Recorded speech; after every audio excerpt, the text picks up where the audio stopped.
Okay મિત્રો, ટીવાયડીએસના semester 5માં આ લેક્ચરમાં આપણે કેટલીક પ્રેક્ટિકલ વિશેની વાતો કરીશું. તમારા સિલેબસમાં પ્રેક્ટિકલ્સ કરવાના હોય છે. આ પ્રેક્ટિકલ્સમાં ઇનઓર્ગેનિકના પ્રેક્ટિકલ્સ, ઓર્ગેનિકના પ્રેક્ટિકલ્સ અને ફિઝિકલ કેમિસ્ટ્રીના પ્રેક્ટિકલ્સ કરવાના હોય છે. હું તમને ઇનઓર્ગેનિક પ્રેક્ટિકલ્સ કેવી રીતે કરવા, ઇનઓર્ગેનિક પ્રેક્ટિકલ્સમાં કઈ કઈ એક્સરસાઇઝ આવે એની થોડી વાતો કરીશ અને પછી પ્રેક્ટિકલમાં થોડો સવિસ્તર અભ્યાસ કરીએ આપણે કે પ્રેક્ટિકલ કેવી રીતે કરી શકાય. કેમેસ્ટ્રી પ્રેક્ટિકલ્સમાં અને ખાસ કરીને ઇનઓર્ગેનિક કેમેસ્ટ્રી પ્રેક્ટિકલ્સમાં આપણા સિલેબસમાં એલોય અને પ્રિપેરેશન્સ એવા બે પાર્ટ છે. એક પાર્ટ છે એલોય, બીજો પાર્ટ છે પ્રિપેરેશન. એલોય જેને આપણે મિશ્ર ધાતુ તરીકે ઓળખીએ છીએ. મિત્રો, આનો અભ્યાસ થિયોરેટિકલ અભ્યાસ તમે 11-12 સાયન્સમાં પણ કરી ચૂક્યા છો. અને બીજો પાર્ટ છે પ્રિપેરેશન્સ. પ્રિપેરેશન એટલે બનાવટ, કોઈ પદાર્થને બનાવવો. દાખલા તરીકે ટેટ્રાએમિન ક્યુપ્રિક સલ્ફેટ, તો એને કેવી રીતે બનાવવો, કેવો બન્યો, કેટલો બન્યો, કેવી ક્વોલિટીનો બન્યો, એના માટેનો પ્રેક્ટિકલ છે. અહીંયા આજે આપણે મિશ્ર ધાતુ વિશે થોડી ચર્ચા કરીએ. મિત્રો, 11-12 સાયન્સમાં આપ થિયોરિટિકલ પાર્ટ થોડો ભણ્યા જ છો.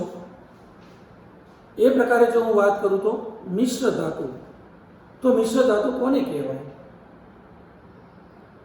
મિશ્ર ધાતુ એટલે જ્યારે એક કરતાં વધુ ધાતુઓનું મિશ્રણ હોય. કોઈ એક એવી ધાતુ બનાવી હોય કે જે ધાતુમાં એક કરતાં વધારે ધાતુઓ મિક્સ કરી અને પછી કોઈ નવી જ ધાતુ બનાવી હોય, તો એવી ધાતુને આપણે મિશ્ર ધાતુ તરીકે ઓળખીએ છીએ.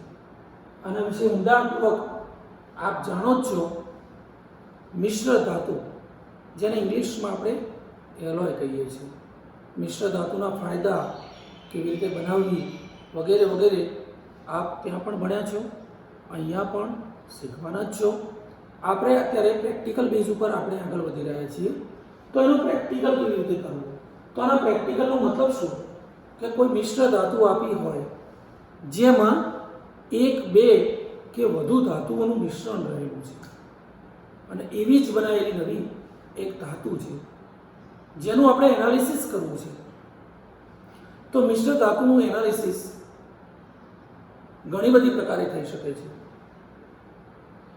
આપણને એમાં જે કન્ટેન્ટ જોઈએ છે, કન્ટેન્ટ મતલબ આપણે શું કરવા જઈ રહ્યા છીએ. તો આ મિશ્ર ધાતુમાં જેટલી પણ ધાતુ છે એમાં વધુ પ્રમાણમાં ખાસ કરીને 2 ધાતુઓ હોય છે. આ 2 ધાતુઓ પૈકી જે ધાતુનું પ્રમાણ સૌથી વધુ હોય એને મુખ્ય ધાતુ કહેવાય. જેનું પ્રમાણ ઓછું હોય એને ગૌણ ધાતુઓ કહેવાય, કોમેટલ્સ. તો આ મુખ્ય જે ધાતુઓ છે જેનું પ્રમાણ આ મિશ્ર ધાતુમાં એલોયમાં સૌથી વધુ રહેલું છે, એવી મુખ્ય 2 જે ધાતુઓ છે એનું એનાલિસિસ કેવી રીતે કરવું. એક ધાતુ, મિશ્ર ધાતુની અંદર કોઈ એક મેટલ કેટલા પ્રમાણમાં આવેલી છે એનું પ્રમાણ નક્કી કરવા માટે જુદી જુદી પદ્ધતિઓ છે. જેમાં કદ માપક પદ્ધતિ છે, જેમાં ભાર માપક પદ્ધતિ છે, કલરીમેટ્રી એસ્ટિમેશન પણ કરી શકાય, સ્પેક્ટ્રોફોટોમેટ્રિકલી પણ તમે એને એનાલિસિસ કરી શકો છો. તમારા સિલેબસમાં ખાસ કરીને એક પદ્ધતિ જ આવે છે જેનું નામ છે કદ માપક પૃથ્થકરણ. તો આ કદ માપક પૃથ્થકરણ કરી અને આપેલી મિશ્ર ધાતુમાં આપેલી મુખ્ય ધાતુનું પ્રમાણ અને ટકાવાર પ્રમાણ કેવી રીતે નક્કી કરી શકાય. તો મિત્રો, ખાસ કરીને મિશ્ર ધાતુઓ 3 પ્રકારની છે. મિશ્ર ધાતુઓ તમારા સિલેબસમાં આમ તો ઘણી બધી છે, પણ તમારા સિલેબસમાં 3 મિશ્ર ધાતુઓ આપણે જોવાની છે, જેમાં એક જર્મન સિલ્વર, જેને ક્યુપ્રોનિકલ પણ કહે છે, અને એનું બીજું નામ છે જર્મન સિલ્વર. જર્મન સિલ્વર જેમાં મુખ્ય બે કન્ટેન્ટ હોય છે, એક કોપર અને બીજું નિકલ. જર્મન સિલ્વરમાં સૌથી વધુ પ્રમાણમાં કોપર હોય છે, લગભગ 60 થી 70% જેટલો, અને 15-20% થી માંડી અને 30% સુધી એમાં નિકલ આવેલું હોય છે. આવી બીજી ધાતુ મિશ્ર ધાતુ જેનું નામ છે બ્રોન્ઝ.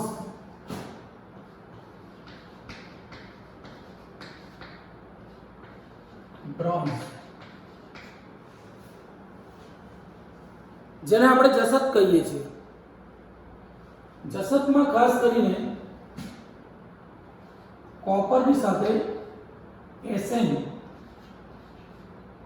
એટલે કે ટીન, કોપર અને ટીન આવી બે ધાતુઓ મુખ્ય હોય છે.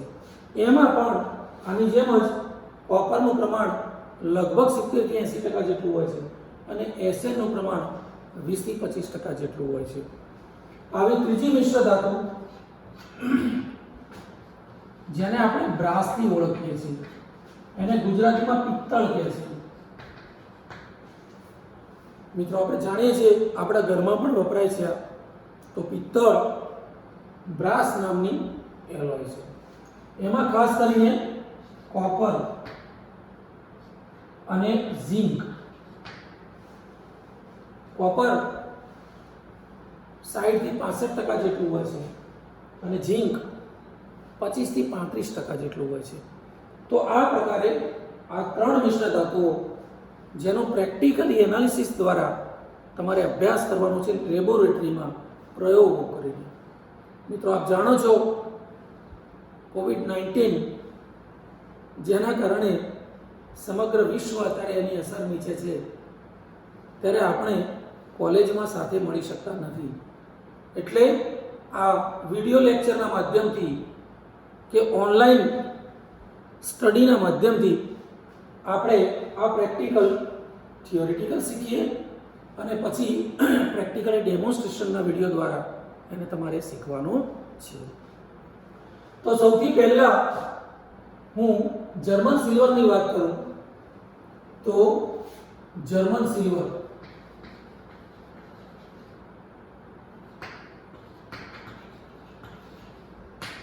અહીં લખેલું છે મિત્રો, જર્મન સિલ્વરમાં ખાસ કરીને કોપર 60 થી 70% જેટલું હોય છે, જ્યારે નિકલનું પ્રમાણ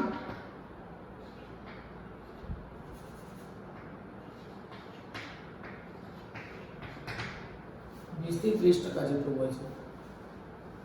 હવે આ જર્મન સિલ્વરનું એનાલિસિસ કેવી રીતે કરવું?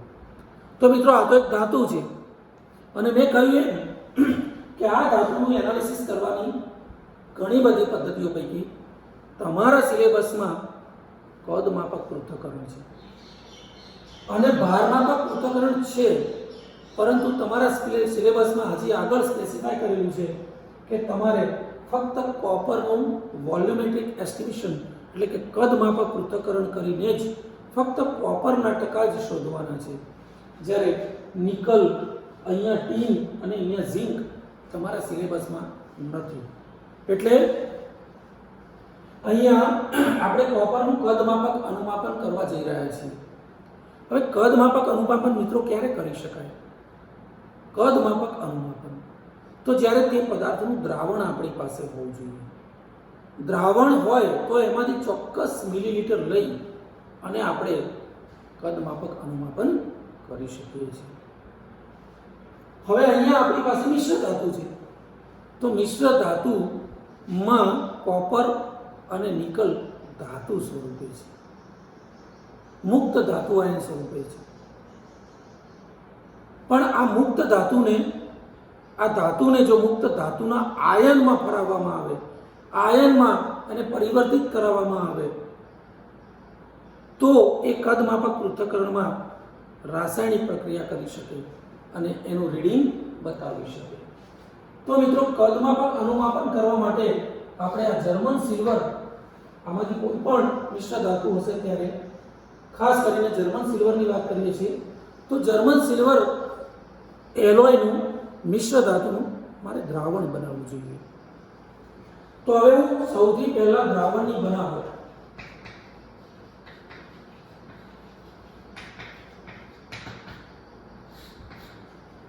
તો મિત્રો આ એલોય દ્રાવણ સ્વરૂપમાં બદલવા માટે મારે એને ઓગાળવી પડશે. તો સૌથી પહેલા હું આ એલોયના ચોક્કસ ગ્રામ ખાસ કરીને 500 મિલીગ્રામથી 900 મિલીગ્રામ એનો બીજા શબ્દોમાં કહું તો 0.5 થી 0.900 ગ્રામ જો આટલું વજન કરું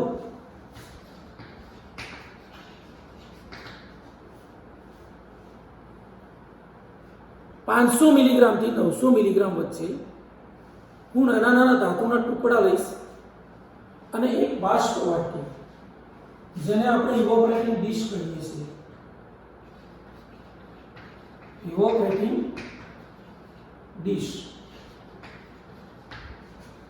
ખાસ કરીને આ પ્રકારનું. તો આમાં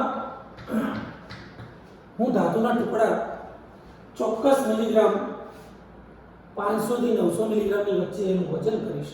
જેટલું પણ આવે તેટલું, ઓડ સંખ્યા આવે, ઇવન સંખ્યા આવે, ગમે તે સંખ્યા આવે, એનું હું વજન કરીશ અને પછી આ બાષ્પ વાટકીમાં એ ટુકડાઓને હું મૂકી દઈશ. અત્રે એક વાત ખાસ યાદ રાખવી જોઈએ મિત્રો કે પ્રેક્ટિકલના બે પ્રકાર છે. પ્રયોગ કરવાના બે મુખ્ય પ્રકારો છે. એમાં એક છે જથ્થાત્મક પ્રેક્ટિકલ, જેમાં આપણે જે તે કન્ટેન્ટનું વજન માપીએ છીએ, એનું એમાઉન્ટ માપીએ છીએ. અને બીજા પ્રકારના પ્રેક્ટિકલ્સ છે જેનું નામ છે ક્વોલિટેટિવ એનાલિસિસ. મુખ્ય બે પ્રકારો ક્વોલિટેટિવ એનાલિસિસ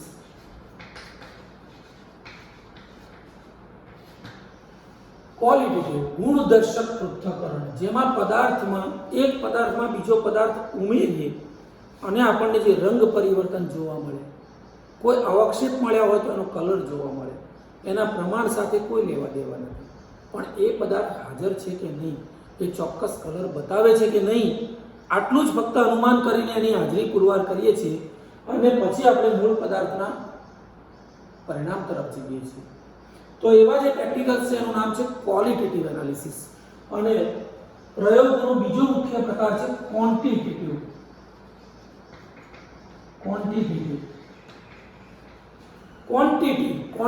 ક્વોન્ટિટી મીન્સ એનો જથ્થો, એનું પ્રમાણ, જેમાં આપણે જે તે કન્ટેન્ટનું ક્વોન્ટિટી મેઝર કરીએ છીએ અને એ ક્વોન્ટિટી આપણે આ બધી પદ્ધતિઓ દ્વારા મેઝર કરીએ છીએ, માપીએ છીએ.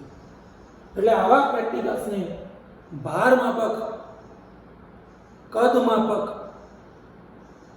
સ્પેક્ટ્રોફોટોમેટ્રિકલી, રંગમિતીય ઘણી બધી પ્રકારે એમાં માપી શકીએ છીએ. આની પદ્ધતિ ગુણદર્શક પદ્ધતિ છે, એમાં પ્રમાણ માપવાનું હોતું નથી. તો આવા પ્રેક્ટિકલ્સમાં ક્વોન્ટિટેટિવ પ્રકારના એનાલિસિસમાં આ એલોયનું આપણે કદ માપક પૃથ્થકરણ કરી રહ્યા છીએ. તો આ કદ માપક પૃથ્થકરણ કરવા માટે મારે દ્રાવણની જરૂર પડશે. તો આ દ્રાવણ મારે કેવી રીતે બનાવવું, જે હું તમને સમજાવી રહ્યો છું. તો જ્યારે કોઈ વસ્તુનું, કોઈ પદાર્થનું, કોઈ તત્વનું ભાર માપવાનું હોય, એમાઉન્ટ માપવાનું હોય, ત્યારે મિત્રો દરેક સાધન, આ પ્રેક્ટિકલમાં વપરાતા કોઈ પણ સાધન, જેને આપણે 2 થી 3 વખત પાણીથી, ડિસ્ટિલ વોટરથી અને છેલ્લે એસિડથી અને પછી છેલ્લે ફાઇનલી ફરીવાર ડિસ્ટિલ પાણીથી સાફ કરી દેવા જોઈએ, જેથી કરીને એમાં બીજા કોઈ તત્વોની અશુદ્ધિઓ રહી ના જાય. જે પણ દ્રાવણ ઉકળતું હોય એને બીજા દ્રાવણમાં, બીજા સાધનમાં આપણે બદલતા હોઈએ ત્યારે પણ જે સાધનો વપરાય છે એને શુદ્ધ પાણીથી ધોવા જોઈએ, એસિડ વોશ કરેલા હોવા જોઈએ, અને દ્રાવણમાંથી એક પણ ડ્રોપ બહાર ન જાય કે બહારનો કોઈ પણ પાર્ટિકલ અંદર ના જાય, એની ખાસ કાળજી રાખવી જોઈએ.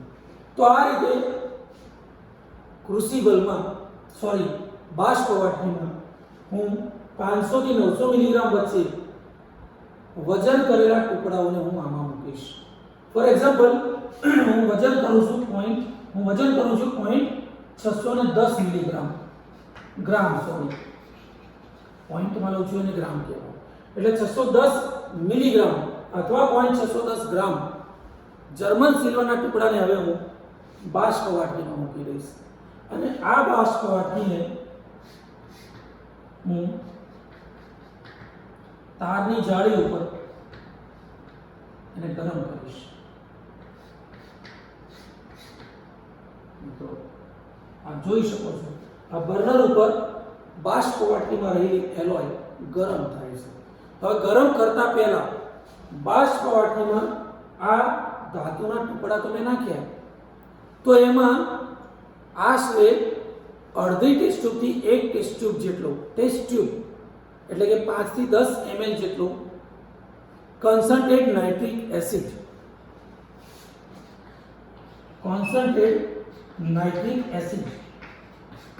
સાંદ્ર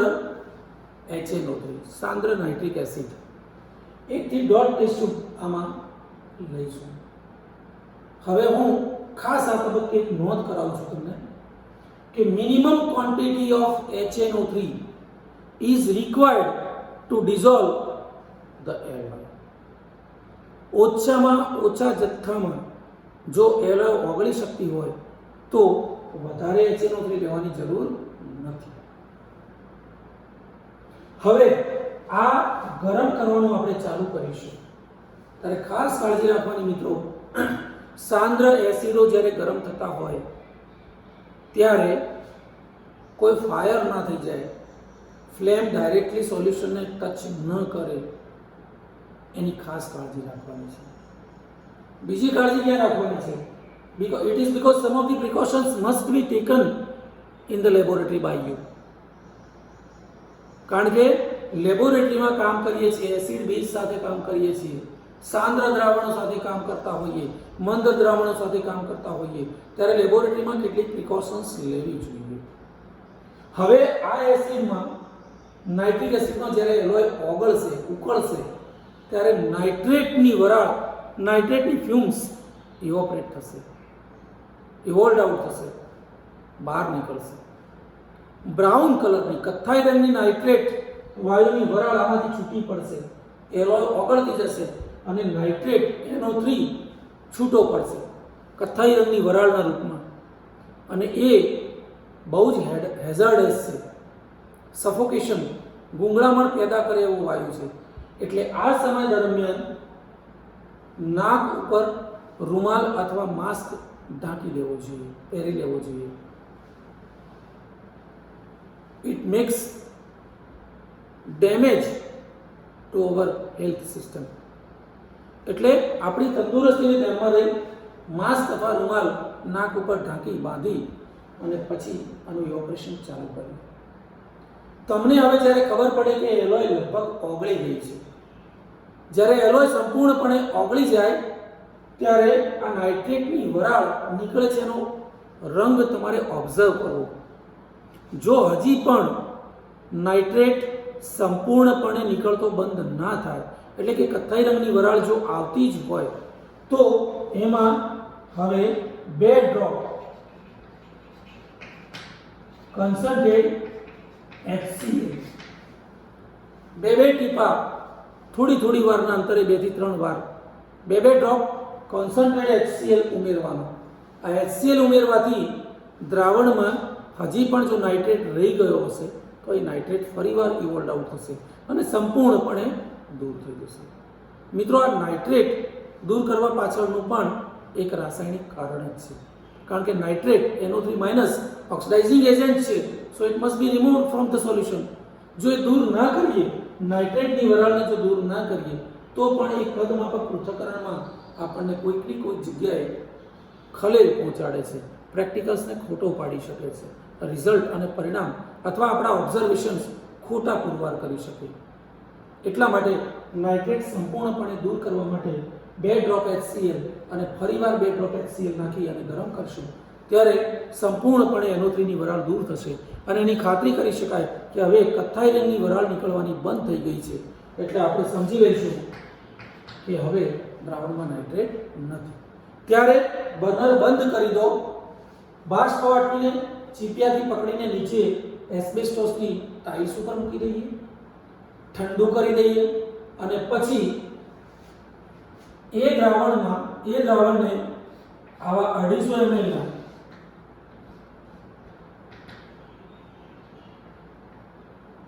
અને મેઝરિંગ ફ્લાસ્ક કહેવાય,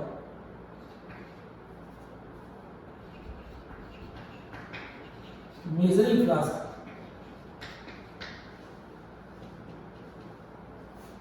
જેને વોલ્યુમેટ્રિક ફ્લાસ્ક પણ કહેવાય છે, એ મેઝરિંગ ફ્લાસ્કમાં અહીંયા એક કાપો આપેલો છે. આટલે સુધી પહેલા એ દ્રાવણને આમાં આપણે ધીમે ધીમે બાષ્પ વાટકી બધું દ્રાવણ અહીંયા ઉમેરી દઈશું. ત્યાર પછી બાષ્પ વાટકીમાં થોડું પાણી લેવાનું, ડિસ્ટિલ્ડ વોટર, એ પણ આમાં નાખવાનું સાચવીને. ફરીવાર બાષ્પ વાટકીને ધોઈ અને એ ડિસ્ટિલ્ડ વોટર પાછું આમાં નાખો. મિત્રો આ તબક્કે યાદ કરાવું, ટેપ વોટર અહીંયા કોઈ જગ્યાએ તમારે યુઝ કરવાનું નથી. હવે આ બધું જ એડિશન થયા પછી પાણીનું એડિશન પૂરું થાય ત્યારે તમારું દ્રાવણ એક્ઝેક્ટ અહીંયા જે કાપો છે એ કાપા સુધી આવે એટલે સમજવું કે આ 250 ml ડાયલ્યુશન થયું કહેવાય, આને ડાયલ્યુશન થયું કહેવાય. તો જર્મન સિલ્વરની એલોયનું 250 મિલીલીટર મેઝરિંગ ફ્લાસ્કમાં મંદ દ્રાવણ કેવી રીતે બનાવવું એની પ્રોસેસ થઈ. મિત્રો હવે તમારી પાસે 250 ml ડાયલ્યુટ જર્મન સિલ્વર તૈયાર થઈ ગયું. હવે આપણે જાણીએ છીએ એ પ્રકારે આ જે 250 ml દ્રાવણ તમારી પાસે તૈયાર થયું,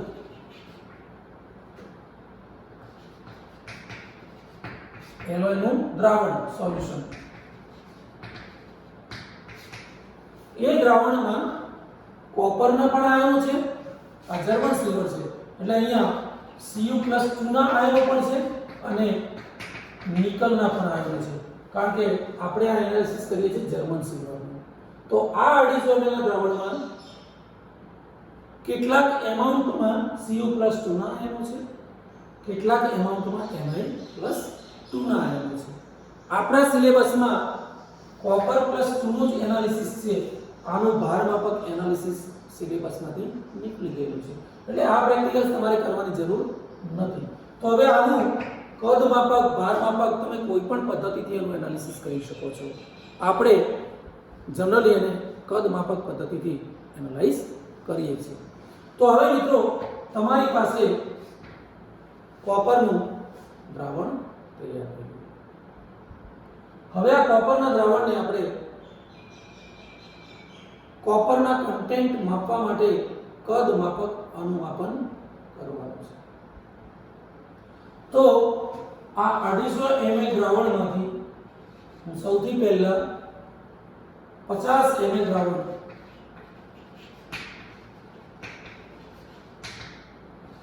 લઈ કદ માપક અનુમાપન કેવી રીતે કરવું એની થોડી ચર્ચા કરીએ આપણે. ઘણી વખતે 25 ml પણ લેવામાં આવે છે, 25 ml પણ તમે લઈ શકો છો અને 50 પણ લઈ શકો છો. હું ફોર એક્ઝામ્પલ 25 ml લઉં તો 25 ml દ્રાવણને કદ માપક અનુમાપન માટે કોનિકલ ફ્લાસ્કમાં લીધું. કોનિકલ ફ્લાસ્ક, આ દ્રાવણને હું મેઝરિંગ ફ્લાસ્કમાં નહીં લઈશ પણ આને હું કોનિકલ ફ્લાસ્કમાં, એનું નામ છે કોનિકલ ફ્લાસ્ક, જેનો આકાર મિત્રો આપણે જાણીએ છીએ આ પ્રકારનો છે, આવું છે. તો આનું નામ છે કોનિકલ ફ્લાસ્ક. તો 25 ml દ્રાવણને કોનિકલ ફ્લાસ્કમાં લીધું. હવે કોનિકલ ફ્લાસ્કમાં લીધા પછી 25 ml દ્રાવણ ક્લાસમાં લીધું, એમાં હું 6 નોર્મલ NH4OH 6 નોર્મલ NH4OH થોડુંક ઉમેરીશ. લીકર એમોનિયા પણ એને કહેવાય છે, અને સાંદ્ર NH4OH 6 નોર્મલ હોય ત્યાં મૂકેલો જ હશે, એ તમારે બનાવવાનું નથી. એટલા પ્રમાણમાં ઉમેરીશ, અથવા બીજા શબ્દોમાં કહું તો minimum quantity of NH4OH should be added to the solution. આ ફ્લાસ્કની અંદર 25 ml ડાયલ્યુશન છે, જેમાં હવે હું મિનિમમ ક્વોન્ટિટી ઓછામાં ઓછો ત્યાં સુધી NH4OH ઉમેરીશ કે જ્યાં સુધી મને બ્લુ કલર એટલે કે વાદળી રંગના અવક્ષેપ મળશે. યાદ રાખો મિત્રો, અવક્ષેપ ઢગલાબંધ લાવવાના નથી. અવક્ષેપન થાય ત્યાં સુધી જ NH4OH ને ઉમેરવાનું છે. હું ઉમેરીશ એટલે મને ખબર પડી જશે કે આ NH4OH ના દ્રાવણને હું આમાં ઉમેરું છું, એટલે અહીંયા આછા વાદળી રંગના અવક્ષેપ મને મળતા દેખાશે. સામાન્ય રીતે ઓબ્ઝર્વેશનથી જ ખબર પડી જશે. ત્યાં સુધી જ મારે NH4OH ઉમેરવાનો છે. જો હું વધુ પ્રમાણમાં ઉમેરી દઉં છું તો દ્રાવણ ઘેરા વાદળી રંગનું બની જાય છે. પણ મારે મિનિમમ ક્વોન્ટિટી ઓફ NH4OH નાખીશ અને આછા વાદળી રંગના અવક્ષેપ મળશે. મને આ અવક્ષેપ શેના મળ્યા? તો મિત્રો, દ્રાવણમાં Cu+2 ના આયનો છે, NH4OH માંથી OH+ is react with this NH4+, sorry Cu+2 અને OH-2 નું રિએક્શન થઈ અને CuOH twice કોપર હાઇડ્રોક્સાઇડ અવક્ષેપ થાય છે, જેના મને આછા વાદળી રંગના અવક્ષેપ પ્રાપ્ત થાય છે. બિલકુલ આછા વાદળી રંગના. હવે એમાં હું મિનિમમ ક્વોન્ટિટી ઓફ, જો અહીંયા લખું છું minimum quantity of acetic acid ઓછામાં ઓછો ડ્રોપ વાઇઝ હું એવી રીતે નાખીશ કે આ અવક્ષેપ ઓગળી જશે. આ અવક્ષેપ ઓગળી જશે એટલે વાદળી રંગનું ટ્રાન્સપરન્ટ પારદર્શક દ્રાવણ,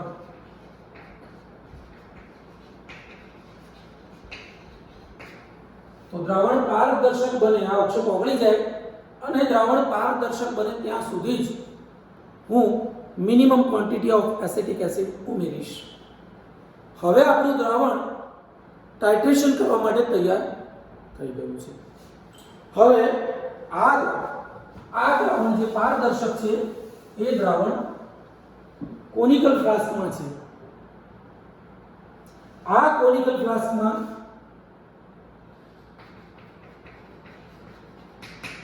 હવે હું અગાઉથી બનાવેલું જ હશે, તમને તૈયાર આપવામાં જ આવશે, તો 10% KI અને 20 ml એટલે આશરે 1 થી 1.5 ટેસ્ટ ટ્યુબ, 1 થી 1.5 ટેસ્ટ ટ્યુબ જેટલો હું 10% KI, બીજા શબ્દોમાં કહું તો 20 ml જેટલો લગભગ, એટલો 1 થી 1.5 ટેસ્ટ ટ્યુબ 10%. આ KI તમારે નથી બનાવવાનું, લેબ ઇન્ચાર્જ તમને આપેલું જ હશે, આ બધી રિક્વાયરમેન્ટ ત્યાં મૂકેલી જશે. તમારે ફક્ત ફ્લાસ્કમાં આ પારદર્શક દ્રાવણ જે તૈયાર થયું એ દ્રાવણમાં આ KI ઉમેરવાનું છે. KI ઉમેરશો એટલે તરત જ દ્રાવણનો રંગ પીળો બનશે, કારણ કે એમાંથી આયોડિન લિબરેટ થાય છે, આયોડિન ઉત્પન્ન થાય છે KI માંથી. KI માંથી I2 બને છે, I2 નો રંગ પીળો છે એટલે દ્રાવણનો રંગ પીળો બનશે. હવે આ દ્રાવણનો રંગ પીળો બન્યો, આ દ્રાવણમાં તરત જ બ્યુરેટમાંથી, બ્યુરેટ મિત્રો આપને જોઈ હશે, 11-12 સાયન્સમાં પ્રેક્ટિકલ્સ જોયા હશે તો આપને ખબર હશે કે આ પ્રેક્ટિકલ સમગ્ર શરૂ કરો એ પહેલાં બધી પૂર્વ તૈયારી આપણે કરી દીધેલી હોય. એટલે બ્યુરેટ પાણીથી વોશ કરી, એસિડથી વોશ કરી, ફરીવાર પાણીથી વોશ કરી અને છેલ્લે આ ટાઇટ્રેશન જેના દ્વારા કરવાનું છે એવું દ્રાવણ, દાખલા તરીકે 0.05 મોલર Na2S2O3 સોડિયમ થાયોસલ્ફેટ કહેવાય. આ દ્રાવણ તમને આપવામાં જ આવશે. આ દ્રાવણ બ્યુરેટમાં પહેલેથી જ મેં ભરી દીધો છે. અહીંયા 0 કાપો છે. આ 0 કાપા સુધી 0.05 મોલર Na2S2O3 નું દ્રાવણ મેં બ્યુરેટમાં ભરી દીધું છે. અહીંયા એક પિંચ ક્લિપ આવે, ક્લિપ આ બ્યુરેટ છે અને અહીંયા આના દ્વારા તમે બ્યુરેટમાંથી ધીમે ધીમે ડ્રોપ વાઇઝ થાયોસલ્ફેટ તમે અહીંયા ફ્લાસ્કમાં નાખી શકો છો. આ ફ્લાસ્ક. તો આ પ્રકારે દ્રાવણ જ્યારે તમે ઉમેરશો ત્યારે હવે દ્રાવણનો રંગ પીળો થયો. અહીંયા આ પીળા રંગના દ્રાવણમાં તમે થોડાક 2 4 5 10 ટીપા નાખશો, થોડો થાયોસલ્ફેટ તમે એડ કરશો એટલે દ્રાવણનો રંગ આછો પીળો બનશે.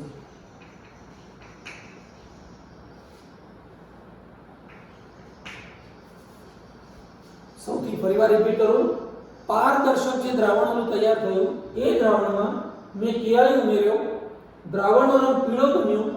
તરત જ સેકન્ડોમાં જ, અહીંયા સમય પસાર નથી કરવાનો, નહીતર ફ્લાસ્કમાં જે આયોડિન વાયુ લિબરેટ થયો એ પાછો ફ્લાસ્કમાંથી બહાર પણ નીકળી જતો હોય.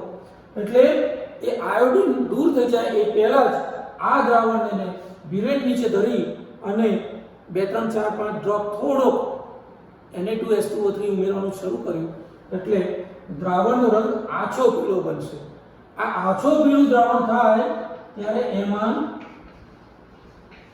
સ્ટાર્ચ પહેલેથી જ એક ટેસ્ટ ટ્યુબમાં તમારા ટેબલ ઉપર તમે લાઈન મૂક્યો હોય એ સ્ટાર્ચમાંથી થોડોક 1 ml જેટલો 2 ml જેટલો આમાં ફ્લાસ્કમાં તમે ઉમેરશો. એટલે આ આછા પીળું રંગનું જે દ્રાવણ હતું એ સ્ટાર્ચ, ફક્ત starch act as an indicator, અહીંયા સૂચક તરીકે સ્ટાર્ચનો ઉપયોગ કરવામાં આવે છે.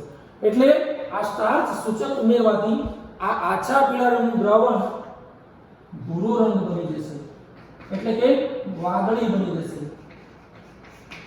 આ વાદળી રંગનું જે દ્રાવણ બન્યું, હવે એ દ્રાવણમાં કોન્સ્ટન્ટ ધીમે ધીમે ધીમે ધીમે તમે થાયોસલ્ફેટ એડ કરતા જ જશો એટલે એક સમય એવો આવશે કે દ્રાવણ રંગવિહીન થઈ જશે. આ રંગવિહીન દ્રાવણ થાય એ સમયે તમારે ટાઇટ્રેશન અનુમાપન બંધ કરવાનું છે અને જે જગ્યાએ રંગવિહીન દ્રાવણ થયું એ રીડિંગ તમારે નોંધી દેવાનું છે. કારણ કે આ તમારું રીડિંગ છે. આ રીડિંગ નોંધ્યા પછી આવા બીજા 2 3 પ્રયોગો, ફરીવાર 25 દ્રાવણ લીધું, ફરીવાર NH4OH નાખ્યો, અવક્ષેપ આવ્યા કોપર હાઇડ્રોક્સાઇડના, એમાં એસિટિક એસિડ ઉમેરી દ્રાવણ પારદર્શક બનાવ્યું અને ફરીવાર કેઆઈ પીળા રંગનું દ્રાવણ થાયોસલ્ફેટના ઉમેરણ સાથે આછો પીળો રંગ બનશે. ત્યાર પછી સ્ટાર્ચ ઉમેર્યો, ભૂરા રંગના દ્રાવણમાં ફરીવાર એનું એડિશન ચાલુ રાખ્યું એટલે દ્રાવણ રંગહીન બન્યું. તો આવા 3 થી 4 રીડિંગ લેવાના અને એમાંથી એક નિયતાંક નક્કી કરવાનો.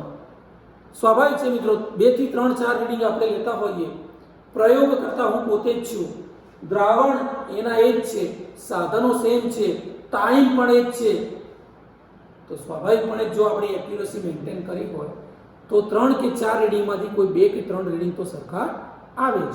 અને એ જે રીડિંગ સરખા આવ્યા એ રીડિંગ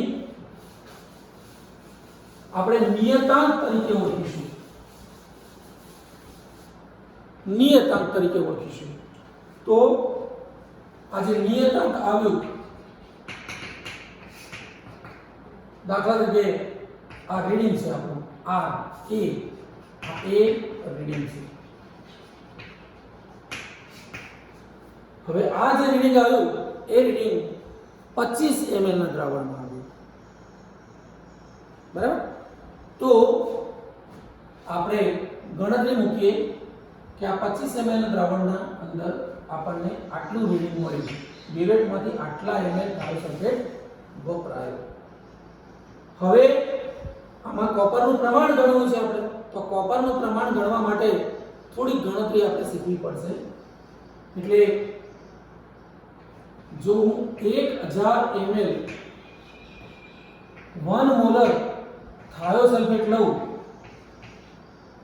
Na2SO3 તો મને 63.54 ગ્રામ જેટલું કોપર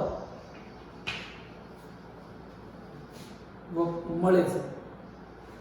આ ગણતરી કરતા કરતા આપણે જો 1 ml 0.05 મોલર થાયોસલ્ફેટ લીધો છે, એટલે એટલો જો બનાવેલો હોય 1 ml માટે, તો 0.003177 ગ્રામ કોપરને એ મેઝર કરે છે. 1 ml 0.05 મોલર સોડિયમ થાયોસલ્ફેટ કેટલા કોપરને મેઝર કરે છે? 0.003177 ગ્રામ કોપરને મેઝર કરે છે. તો જો 1 ml આટલા ગ્રામ કોપરને મેઝર કરે તો અહીંયા મને થાયોસલ્ફેટનો નિયતાંક રીડિંગ મળ્યું છે A. તો A ml જે મને નિયતાંક મળ્યો એ કેટલા ગ્રામ કોપરને મેઝર કરી શકે? એટલે કે અહીંયા હું સૂત્ર મૂકીશ A ગુણ્યા 0.003177 ગ્રામ, આટલા ગ્રામ કોપર એમાં હશે. બિલીવ કે મારું રીડિંગ 12 ml આવ્યું, તો 12 ગુણ્યા આટલા કરીશું. તો અહીંયા જે ગ્રામ મને મળ્યા એ ગ્રામને જો હું B ગ્રામ કરું તો B ગ્રામ કોપર મને શેમાં મળ્યો? આટલા ગ્રામ કોપર મને 25 ml માં મળ્યું. 25 ml ડાયલ્યુટ સોલ્યુશનમાં મને મળ્યો, કારણ કે ફ્લાસ્કમાં આપણે 25 ml લીધું હતું, તો એમાં કોપરનું એમાઉન્ટ મને 2 ગ્રામ જેટલું મળ્યું. હવે મેં તો જે ટોટલ વજન હતું એલોયનું એને ઓગાળીને આપણે 250 ml બનાવી દીધું. તો જો હું આને 10 વડે ગુણીશ, B ગુણ્યા 10 બરાબર C ગ્રામ. C ગ્રામ કોપર મને 250 ml માં 250 ml માં મને મળશે. સમજાયું? ફરીવાર, જો 1000 ml 1 મોલર થાયોસલ્ફેટ આટલા ગ્રામ કોપરને મેઝર કરે તો 1 ml 0.05 મોલર થાયોસલ્ફેટ આટલા ગ્રામ કોપરને મેઝર કરે. જો 1 ml આટલા ગ્રામ કોપરને મેઝર કરે તો આપણું જે રીડિંગ છે એટલા ml આટલા ગ્રામ કોપરને મેઝર કરે, એટલે કે 2 ગ્રામ કોપર 25 ml ડાયલ્યુશન સોલ્યુશનમાં મેઝર થાય. 25 ml માં 2 ગ્રામ જેટલો કોપર હોય તો 250 માં C ગ્રામ જેટલો હશે. હવે મિત્રો ટકાવારીની વાત કરીએ તો પરસેન્ટ ઓફ કોપર 250 ml જે ઓગાળી એનું જે વજન હતું એ વજનમાં કોપરના ટકા કેટલા?